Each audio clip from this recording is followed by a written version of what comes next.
Aquí te voy a enseñar una línea de apertura muy efectiva para ajedrez rápido.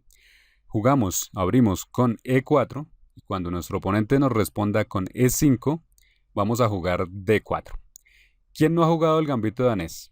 Todos deberían jugar esta apertura alguna vez en su vida.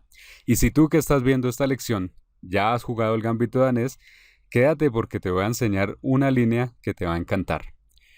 Bueno, el gambito danés, al jugar D4 estamos ofreciendo un peón en sacrificio, que las negras usualmente tomarán E por D4, y nosotros jugaremos C3, ofreciendo otro peón. Las negras usualmente lo capturarán, D por C3, y entonces jugaremos alfil C4, como si nada. Dejamos que nos vayan tomando los peones porque estamos buscando desarrollo y posibilidades de ataque rápido.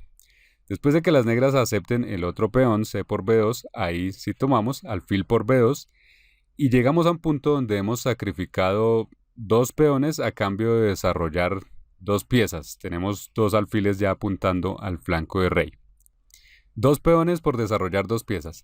Aquí el oponente con las negras normalmente jugará alfil B4 dando jaque, porque es una forma natural de desarrollar la pieza a la vez que lo hace con tiempo. Y mucha atención aquí. En lugar de seguir con el movimiento de los principales, que es caballo C3, aquí es donde nos desviamos, te voy a recomendar jugar caballo D2. Un movimiento que también tiene sentido porque deja abierta la diagonal para nuestro alfil de casillas oscuras, que en este momento está amenazando, apuntando al peón de G7, por ejemplo, a lo cual las negras, por lo general, van a responder caballo F6, para interponerse y además para desarrollar su flanco de rey. Adicionalmente, el caballo de las negras en este momento crea la amenaza de tomar en E4, pues este peón no está defendido para nada por nuestro caballo de D2 que está clavado. Entonces, esto parece una amenaza interesante para las negras, a favor de las negras, y sin embargo nosotros vamos a ignorarlo y en el estilo de los gambitos vamos a seguir jugando con caballo G a F3, desarrollando otra pieza y sacrificando otro peón. Nosotros estamos sacrificando material porque queremos terminar nuestro desarrollo y rápidamente lanzarnos a atacar. En este punto, al llegar a esta posición, esta es la posición que nos interesa. Las negras tienen varias opciones, pero usualmente escogen una de dos. O juegan caballo por E4 o enrocan. Vamos a analizar ambas. Empezamos por ver caballo por E4, que es la forma más agresiva en que las negras pueden jugar esa posición. Y entonces nosotros vamos a enrocar. Con esto seguimos con nuestro desarrollo y además liberamos nuestro caballo de D2. Le recuperamos su movimiento, ya no está clavado. Entonces las negras probablemente decidan intercambiar en D2 porque tienen ventaja material y les conviene intercambiar piezas. Y entonces, antes de que nosotros recapturemos en D2 con nuestro caballo y que se dé allí un intercambio de piezas, antes de eso vamos a meter un movimiento intermedio que es torre E1 jaque. Con este movimiento intermedio vamos a desacomodar a nuestro oponente.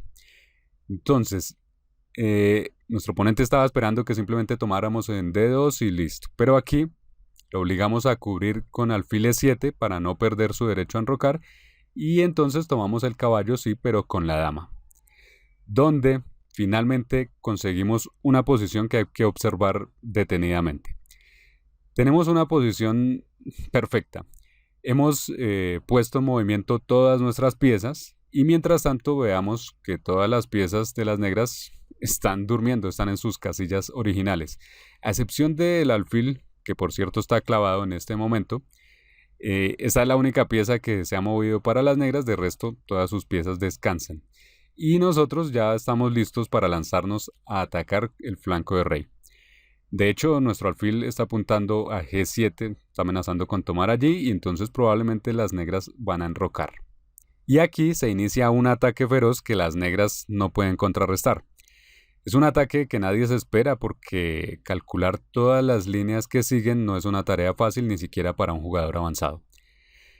Empezamos tomando en E7 con torre por E7, eliminando así la única pieza que estaba desarrollada de las negras. Y después de dama por E7 jugamos torre E1, metiendo la última pieza que nos faltaba en el juego, atacando. Y tenemos una situación ideal, lo mejor que nos podemos imaginar. Es una situación donde todas tus piezas están completamente activas y mientras tanto todas las piezas de tu rival completamente pasivas. Nosotros estamos, o todo está listo para que ataquemos. Ahora estamos amenazando a la dama, esta tiene que moverse a algún lado y vamos a ver que un par de opciones, vamos a ver que donde sea que se mueva esta dama no les va a servir de mucho. Vamos a ver, por ejemplo, qué pasa si mueven a C5. En ese caso, jugamos algo tan sencillo como dama C3 y en este caso las negras no pueden hacer nada contra la amenaza de jaque mate sencilla de dama por G7.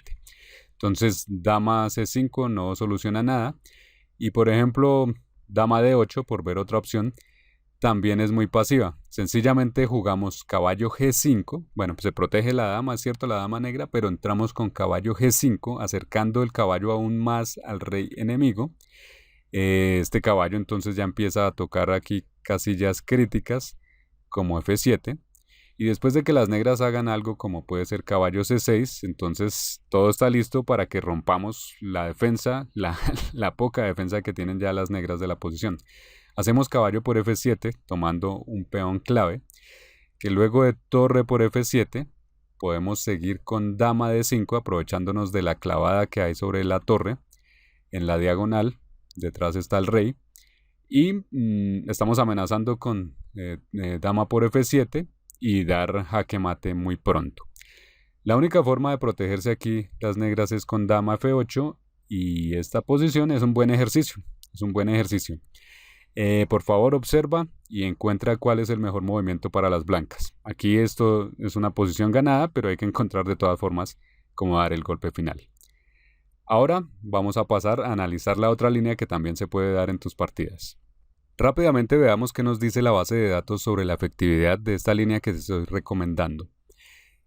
E4, E5, D4, E por D4, vamos a ver en cada caso cuál es el movimiento más jugado por las negras en la práctica. Entonces, bueno, nosotros seguimos con C3, gambito danés, vemos ahí de primero está D por C3, alfil C4 hacemos y vemos entre la primera opción C por B2, alfil por B2 nosotros tomamos y vemos que las negras lo primero que hacen es alfil B4 jaque.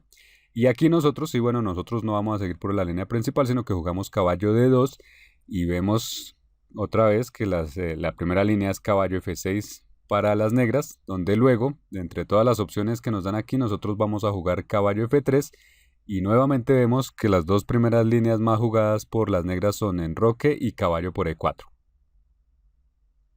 Volvemos aquí a la posición crítica de interés. Si no recuerdas cómo llegamos aquí, por favor devuelve el video, comienza a ver cómo llegamos aquí. Lo último que hicimos nosotros fue jugar caballo F3, luego de que las negras hicieron caballo F6 y decíamos y vimos que, bueno, decíamos que tienen dos opciones, caballo por E4 o enroque. Ya vimos caballo por E4, vimos que las metemos a las negras en una posición que no pueden manejar y entonces para las negras tal vez es mejor, más seguro enrocar con toda seguridad. Y en ese caso también nosotros vamos a enrocar. Con esto ya tenemos un desarrollo casi completo y estamos amenazando, por ejemplo, avanzar con nuestro peón E para molestar al caballo negro de F6. Por lo tanto, es posible que las negras jueguen D6 y en esta posición habrá muchas cosas por jugar, pero en lugar de jugar lo usual, te recomiendo jugar aquí caballo B3, que tiene su truco. De hecho, todas las líneas que estamos viendo acá tienen su truco. Hay una idea aquí que las negras normalmente no logran ver y de acuerdo a la base de datos normalmente siguen aquí con alfil G4, que se convierte en un error porque pasa por alto la idea que vamos a ver. Lo que pasa es que podemos jugar aquí A3 y entonces vemos para qué se jugó caballo B3 antes. Resulta que con esto le quitamos las casillas posibles de retroceso al alfil que está en B4 y lo obligamos a ir a C5. Y en ese punto entonces intercambiamos caballo por C5, D por C5, doblamos los peones de las negras y después de eso jugamos dama B3, donde llegamos a una posición en la que las negras tienen una buena ventaja material, pero nosotros tenemos una muy buena compensación. Aquí tenemos muchas amenazas. Con la dama estamos golpeando en el punto B7. Esa es una. El peón que está en E4 puede pasar a E5 y molestar al caballo negro. Una de nuestras torres puede moverse a la columna D y molestar así a la dama negra. Además, el caballo que está en F3 puede saltar a E5. Con eso, bueno, aparte de molestar al alfil, va a influir ya en casillas críticas de las negras como son F7. En resumen, tenemos una posición muy activa que no es nada fácil de manejar para las negras en la práctica. Por otro lado, siendo objetivos, puede ser que estas líneas terminen favoreciendo a las negras, pero solo si son capaces de calcular todas las variantes con precisión y encontrar siempre los movimientos defensivos correctos. Por eso digo que esta línea es especial para jugar en Blitz, porque en Blitz es prácticamente imposible para las negras manejar adecuadamente esto. No si no lo han analizado antes, lo cual la mayoría de tus oponentes lógicamente no habrá hecho. Habiendo hecho esta aclaración, te invito a jugar esta variante. Y si a veces tu oponente te sorprende con un movimiento que no hayamos visto aquí, en ese caso ya tienes que aplicar, por supuesto, tu comprensión del ajedrez. Y en ese aspecto lo que te puedo recomendar es trabajar en tu sistema de pensamiento. Si estudias mi clase maestra o ya la has estudiado, sabrás de qué te estoy hablando.